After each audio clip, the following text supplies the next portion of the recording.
Look, a lot of people, including myself, did not grow up steeped in the Mi'kmaq history. The view we had of Mi'kmaq history was very one-sided. And I think the first part of reconciliation is recognition that we haven't told the whole story and we should.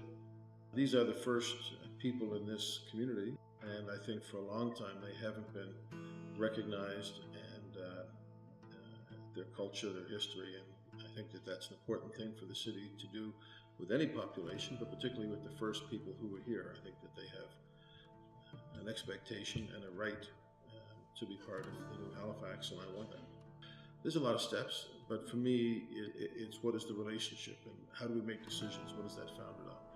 And I think that's what we're aiming for. So I'm trying to see how we are versus where we should be, and I think we have a way to go, but I'm proud of the efforts that our council in particular and our staff have taken. I think that there's a number of things we're doing as a city I'm proud of. Setting up the Cornwallis Commemoration Committee is important. This room that we're in today is the Downey-Wenjack room. We're the first city in Canada to have a Downey-Wenjack room for reconciliation, to recognize the survivors of the residential schools. History in this country is important. I'm proud of the fact that we have this room, working with the Mi'kmaq Friendship Center, protecting spaces and places like Point Pleasant Park and on the Halifax Commons, presenting public Indigenous art. I think we're moving at a pretty good pace right now, for sure. The province is doing some very positive things, particularly on the Mi'kmaq language and the teaching of the Mi'kmaq language.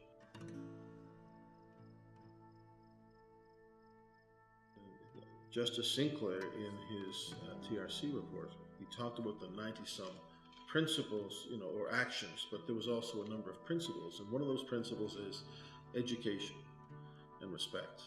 And that's what I would like to see come out of all of our discussions. It's just education and respect, and recognize in particular that I didn't grow up with a view of the Mi'kmaq that is a true view. I grew up with a view of the history as it was traditionally taught. The challenge is that we have people who are quite aggressive in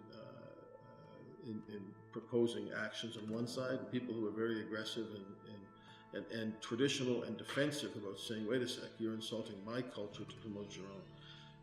And I believe that the key to that is to get us all together and to understand better, why some of these issues really matter to people who inhabited the land 13,000 years ago, and that it's not an insult to new people, and also to have people understand that these are changes that are not comfortable for everybody, and we have to take a together view to them. That's the challenge.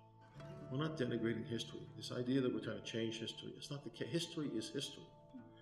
But how we go forward depends on how we recognize and honor our history, and at the very least we need to understand the complete side of it. So that's what I think we need to do.